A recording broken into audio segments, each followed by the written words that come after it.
Your ads suck. They may look good, and they might even be clever, but if your ads aren't performing, then your ads suck. It doesn't matter if you have the skill or outsource to someone who does, your ads don't convert because you don't understand what the customer wants. Every ad needs to hit the customer where it hurts and then solve that pain. You need to find what the customer wants and turn that into something which they need. Some customers aren't even aware of what they want, whereas some customers have done a deep dive into every single product imaginable. But do you know what they have in common? Desire. The difference between these customers is what Eugene Schwartz called market awareness. Now, how much are you willing to spend on a book? $10? $20? $50? Maybe if it's really nice?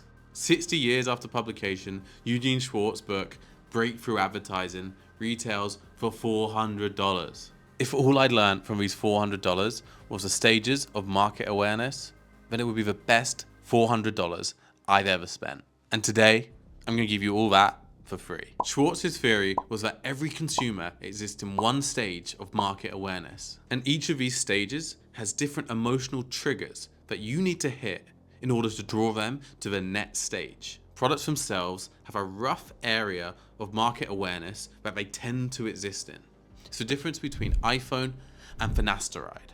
Everyone with an internet connection knows what an iPhone is. They know what it represents, they know what it does, and most of the time they already want it. This is a stage 5 product. Finasteride, on the other hand, is a niche topical medicine for people with a niche problem, male pattern baldness. Most men will be in the first few stages of market awareness. They're either unaware they have a problem, unaware that there is a solution, and unaware that finasteride is the solution.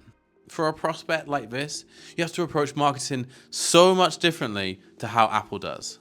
So what exactly are these stages? And how does Schwartz use them to become one of the most successful copywriters of the 20th century? Let's find out. Stage 1, unaware. The first stage of market awareness is the most basic, total unawareness. The customer doesn't know that your product can solve their problem. The customer doesn't actually even know it has a problem to be solved. This is essentially marketing wilderness. You can spin it any way you want. It's untapped land, prime for any story you want to spin. Your role is simply to educate the customer that there is a problem. Before the mobile phone, people didn't know they needed communication to fit in their pocket. No one was actively seeking to look for a solution, much less caring about pricing or branding. Your advert needs to spark curiosity. Stay away from pricing, competition, or even talking about the specifications of a product. All you've got to do is introduce a new perspective. There's no need to create a sense of urgency to buy your product. You gotta let them come to that solution on their own.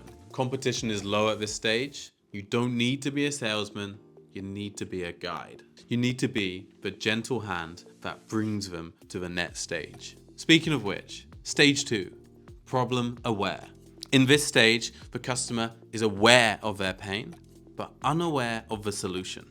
The first note to hit here is recognition. You have to show that you know what their symptoms are or how it makes them feel. Take, for example, a receding hairline. It's a common problem for men, so the market is always present and the market is always profitable. The two main pain points here are the fear of aging too fast and the embarrassment of how they're seen. Fear and social pressures are two of the strongest emotional forces that drive a person. So to capitalize, you need to show a mirror to the potential customer right away. You gotta bring them into that pain and validate that their problems aren't unique, but in fact, they're solvable. At this point, you can start naming what the specific problem is and start building on the subject. Show that you understand both their problem and the solution.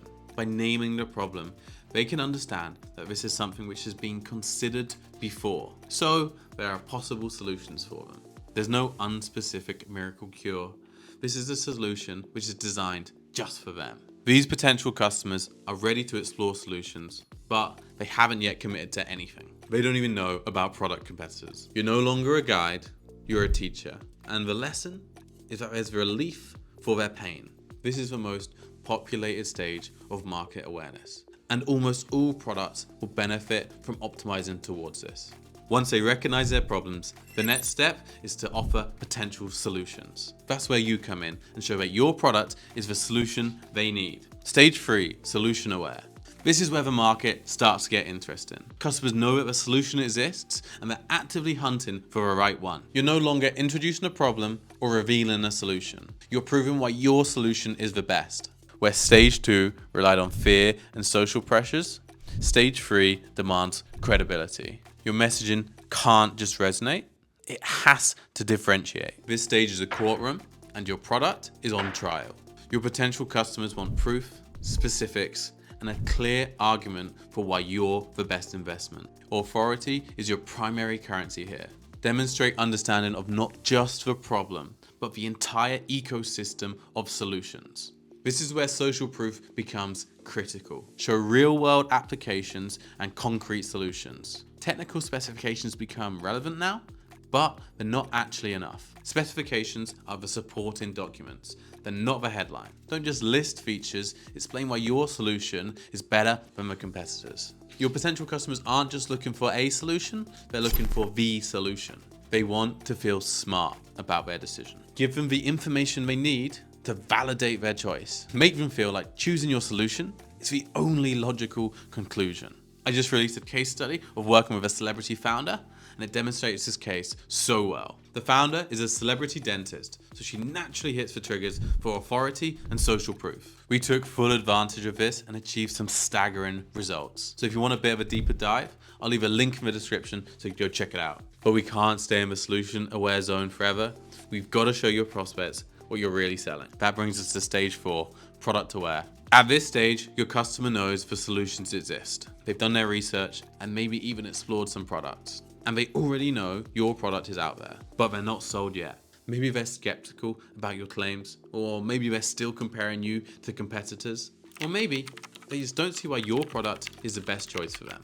Your job is to prove that your product is effective and unique. You need to show your prospects that they can't get this kind of performance anywhere else. We're not in the weeds of emotional responses anymore. The only emotional response you're trying to trigger is satisfaction. Satisfied by their own ability to make the right decision. This is the point where you start hammering them on things like manufacturing methods, ingredients, unique mechanisms, safety and effectiveness, speed of results, and social proof. Pick your strongest selling points and hone in on that. If your unique selling point is that you make t-shirts out of tarantula silk, make sure they know that you're the only one who can give them that. For product aware customers, us versus them becomes especially effective. They're ready for a product to solve their problem, and you have to make sure you're the only valid option. A lot of daily use products exist in this stage of market awareness. Think about washing up liquids. We all know it, we all use it. So there's no point trying to sell the idea to someone. If you turn on your TV, you'll see that all washing up liquid ads focus on how their product is better than the other product. The play-by-play is identical for all of them. That's why you always see comparisons versus generic products side by side, where inevitably they'll leave the plates sparkling clean, where the generic products will cause hassle and leave it dirty. Take a look at this classic example from 1996. I've discovered that fairy's good for feet as well as hands. I used to buy an ordinary concentrate that looked like fairy but didn't always work as well. I often had to wait for tough things to soak before going back to finish the job.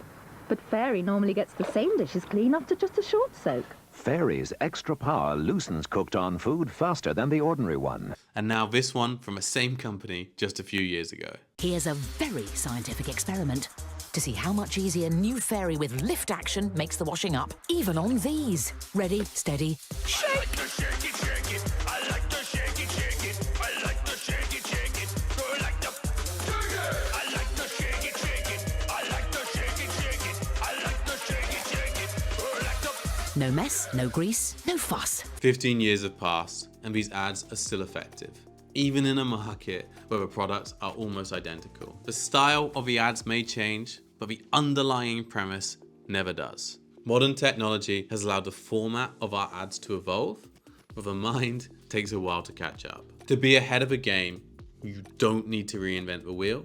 You just need to apply these strategies to new domains. If Schwartz lived in the age of e-com, he'd tell you that conversion friction needs to be as low as possible. That's why good landing pages are important. and it's especially important for this stage. Think about it. The chances are the customer's already opened up a few tabs on competitors' products and is scanning through a page on which one to buy. If your products are similar, the ease of purchase and the offer might be the only things which drive the sale. So what do you do when your customers have decided they want your product, but they just haven't bought yet? What you need is a stage 5 solution. Stage 5, most aware, direct targeting. People are ready to purchase, but they need a slight nudge. Most people who want an iPhone know they want an iPhone. They don't need to be sold specifics. They just need a reason to buy at that moment. That's why Apple doesn't need massive discounts. They just need a discount. The chances are you're not going to be working on a product with as much pull as this. The products almost sell themselves. And if a product is massively well known, it's likely the result of a massive branding engine. At this stage, marketing doesn't need to educate or persuade. It needs to build momentum, a small incentive, maybe a slight price reduction, or a small free gift, or even a limited time offer. It's usually enough to push customers from "I want this" to "I'm buying it now." For most brands, stage 5 represents a small, concentrated segment of your market. If you don't have a good reason to focus on stage 5, I wouldn't worry about it at all. The only caveat to this is in e-com's holy season, Black Friday. Black Friday is a unique point in the year where it's your job to cash in on the market awareness you've built throughout the whole year. Customers have limited budgets, but they're trying to fit as many things into their baskets as possible. This season puts every product into stage 5 territory, so your ads need to follow a similar structure. This year, I had an extremely profitable Black Friday, with some clients reaching up to 26x their usual days. I'm going to be making a video on how I achieve that soon, so make sure you're subscribed to the channel so you don't miss out. Just by learning about Schwartz's market awareness strategies has put you in a different class of marketers. But to effectively use this knowledge, you need to understand the concept of stage gradient. No product belongs to any specific stage.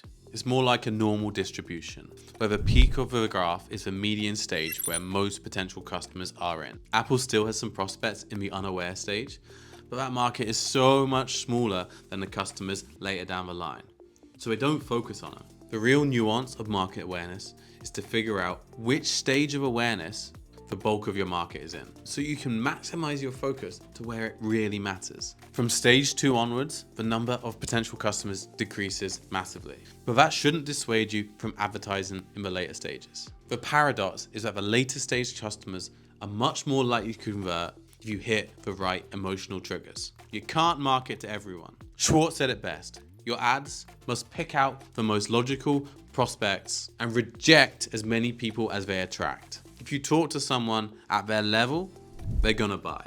Now I've added a bonus section for those who stuck to the end, because you're clearly ready to scale your business. Now this strategy isn't strictly necessary, so I'd recommend A/B testing to see if your audience responds. No market stays still, and your strategies should always be flexible. Now follow my logic here for a moment. We know that the best ads can bring a prospect through multiple stages at the same time. But ads like these are unicorns. Most of the time, you can only hit prospects with 1 or 2 stages at the same time. Here's where retargeting comes in. If you make a campaign with all stages in that same campaign, Facebook will automatically retarget and search for new customers the most effective way possible. So you should be making ads for every stage of the funnel.